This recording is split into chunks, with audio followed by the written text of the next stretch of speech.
Agora, olha só, o fato de Satoshi Nakamoto ter lançado...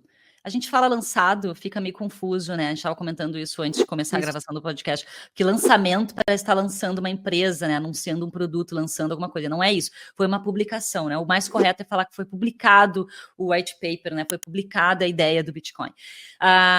O mais que me chama a atenção também é o fato de Satoshi Nakamoto ter publicado o white paper e toda a ideia, o projeto do Bitcoin de forma open source, ou seja, ele sabia que iam pegar esse código e iam replicar, né? Sim. Mas eu imagino que, trazendo de volta o ponto que a gente falou, que ele pensou em tudo, eu imagino que ele tinha uma noção de que o mais importante era que o protocolo rodasse de forma e crescesse de forma orgânica, porque depois que tu replica e faz uma cópia, qual o valor da cópia, sendo que já existe uma coisa, um original?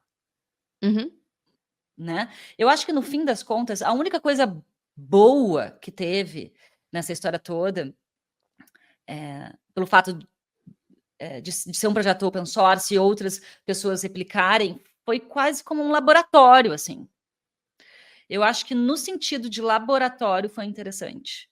No mais, eu não vejo nenhuma benfeitoria desse monte de criptomoedas terem surgido depois do Bitcoin.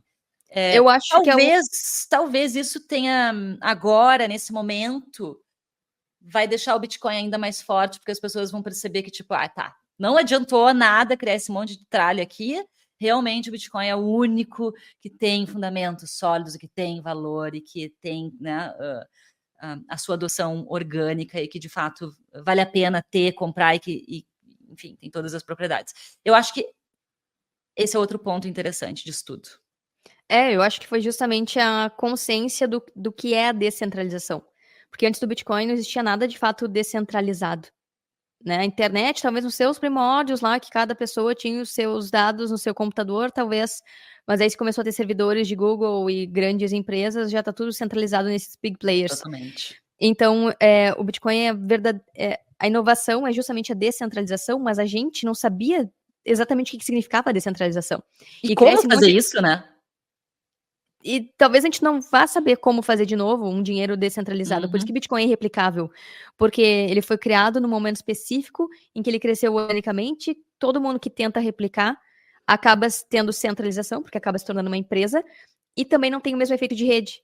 A ponto das pessoas usarem a rede que é mais forte, a rede que está mais disseminada, que é mais imparável, que é mais descentralizada, que não tem como destruir, que não tem como monopolizar. E eu sempre, qualquer usuário que queira ter esses fundamentos do Bitcoin para si, porque dinheiro é uma coisa demandada por todo mundo quer um dinheiro forte, todo mundo quer um dinheiro que não sofre inflação.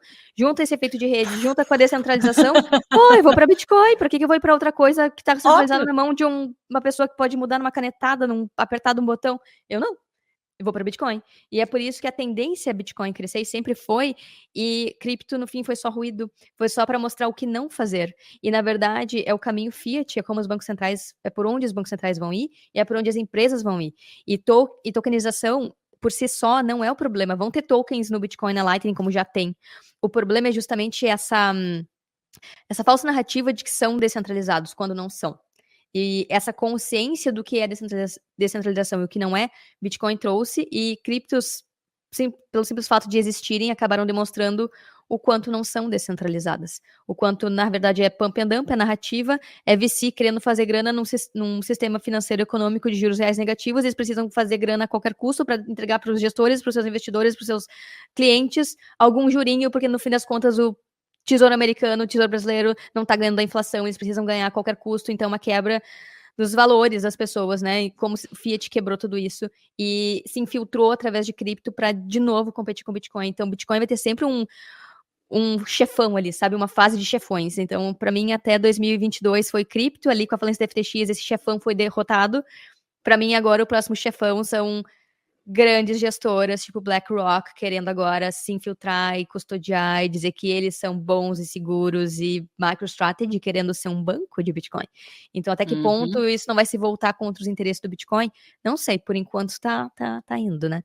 Mas acho que essa é a próxima fase que vai destravar a partir de agora, porque cripto, como todo mundo tá vendo, a dominância do Bitcoin tá crescendo, eu não gosto desse indicador, mas é uma das formas da galera ver como, na verdade, ter milhões de criptomoedas, nenhuma conseguiu ganhar do Bitcoin, e na verdade todas elas estão sendo também desmonetizadas ao longo do tempo, assim como as fiat estão sendo também.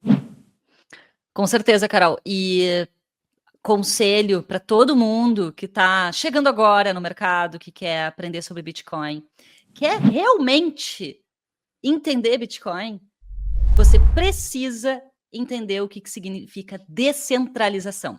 Se você não entende realmente o que significa isso, como que Bitcoin conseguiu isso, você não entende o mercado como um todo. Mas a maioria acha que entende, esse é o ponto. A maioria acha que entende. Não, pera, Carol, pera. Tem muita gente, ó, galera que cria tokens, tá? E fica defendendo tokens, dizendo que são descentralizados, na verdade, sabe que não é descentralizado, então tá enganando a galera. Agora, quem fica defendendo cripto, dizendo que é descentralizado, eu acho que também, no fundo, tá enganando geral. Mas agora os que estão defendendo mais cripto são a galera fiat da diversificação, achando que quando tá comprando cripto, tá diversificando. Mas o que a gente vai esperar de uma criatura que defende diversificação só porque acredita num método de décadas e não consegue, a partir do momento, olha só, Carol, se tu não entende, vai demorar 2 horas agora. Se tu não entende a descentralização do Bitcoin, não estuda o Bitcoin, tu vai continuar defendendo diversificação, tu tá na mentalidade fiat. Se tu tá na mentalidade fiat, tu não tá na mentalidade Bitcoin, porque a partir do momento que tu tá na mentalidade Bitcoin, deixa a fiat para trás, tu dá um opt-out. Só que esse é o grande conflito da galera de mercado financeiro tradicional e quem educa e quem fala sobre ações, sobre renda fixa, na internet, por exemplo. Porque são coisas conflitantes. A partir do momento que tu defende Bitcoin na sua essência de verdade, na descentralização, no que Bitcoin é, tu não consegue mais defender o sistema tradicional, entendeu? É um conflito que essa galera tem. E aí eles ficam defendendo o Bitcoin como diversificação de portfólio. Tudo bem, mas é que é um conflito interno e ele existe porque, imagina, a criatura estudou finanças por sei lá quanto tempo, e aí tem um monte de crença ali que foi dita através de teorias econômicas keynesianas, que é quem criou esse modelo de investimento, né, do portfólio, teoria do portfólio moderno, teoria do portfólio diversificado. Então, são teorias fiat que dizem que tu ter mais ativos traz mais proteção, te protege mais da volatilidade. Só que o que não é ensinado, e aí esse é o ponto, não é ensinado que imprimir dinheiro causa inflação. E quando não é ensinado porque há interesse em não ser ensinado, assim como há interesse em vender esse monte de ações e produtos, e tem exchanges e corretoras que lançam esse monte de carta de produtos e ganham na corretagem. E ganham na corretagem e venderam essa ideia para as pessoas que têm que comprar um monte de coisas. Tá, mas peraí, vou chegar lá. E aí junta isso com um outro fator que é, até agora, até 2018, 17, com as ferramentas que se tem, não se tinha acesso a dados. M2, quem tinha acesso era economista, era a galera gestora que pagava, sei lá, 30 mil reais, 50 mil reais por ano para uma plataforma da Bloomberg ou sei lá o quê. Glassnode. Nem Glassnode tinha ainda, mas para olhar o sistema Fiat, tipo, quanto o Banco Central imprimiu. E aí consegui fazer um cálculo para ver que, o quanto isso afeta os meus investimentos. Mas a maioria nem chega nesse ponto, porque a teoria econômica seguida por investidores e economistas no mundo financeiro atual, Fiat, Faria Limer, Wall Street, imprimir dinheiro não causa inflação. E para mim, a grande virada desse ciclo é que a galera Faria Limer, a galera de Wall Street está dizendo sim, imprimir dinheiro causa inflação. Bitcoin é um ouro digital. Então, sim, eles estão começando a entender o efeito que tem um banco central imprimindo dinheiro. Só que isso tudo... eles vão indicar ETF. Tá, calma, deixa eu explicar. Mas quem de conflito que existe é muito grande, cara. Peraí, mas é um monte de crença limitante, que daí a pessoa não se dá conta que quando ela defende Bitcoin como ouro digital e como ele traz... ele é superior a outros ativos por não mudar e por ser descentralizado, a pessoa não consegue abrir mão das teorias que ouviu no passado, que diversificar é bom. E não percebe que há esse conflito na forma como ela se posiciona, os seus ativos, e nas redes, ou na sua educação, onde quer que seja que ela está tentando educar ou se comunicar, entende?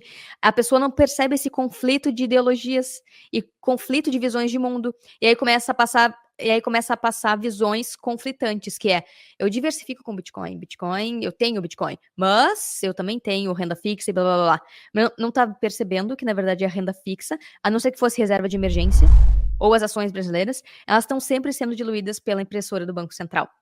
E quando tu percebe isso, tu começa a entender que, tipo, faz sentido diversificar o mínimo possível, porque todo o resto é um cubo de gelo quando tu compara com o Bitcoin, porque tá tudo apoiado nas moedas fiat. Só que chegar nesse nível de questionamento é uma cascata mental tão grande que a maioria das pessoas não parou para estudar um Bitcoin profundamente, não tá disposta a rever conceitos, não tá disposta a rever toda a construção de carreira e narrativa e imagem que teve ao longo de tempos, e não, às vezes não quer nem considerar Bitcoin uma possibilidade.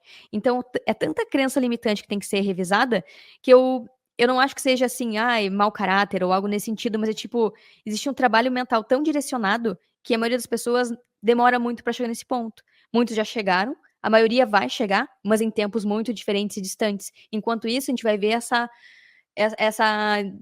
grande diferença e divisões de mundo que estão agora, né? Que existe agora. Os Bitcoiners são os radicais e a galera Fiat a diversifica, são os certinhos, só que estão ajudando todo mundo a ser retido pela inflação, pela impressora, pela inflação monetária. Mas enfim, a gente caiu no assunto em outro assunto. Mas é que uma coisa vai levando a outra no Bitcoin, né? Por que ele foi criado? Exatamente, da criação justa do Bitcoin versus a criação marqueteira e injusta das altcoins, versus pessoas que defendem isso e que estimulam as pessoas que comprem essas tranqueiras sem ter entendido esses pontos, a descentralização e a criação dessas criptomoedas. É nesse ponto como o Bitcoin muda modelos, né? Isso, por isso que a gente chegou nesse ponto de conversa, né?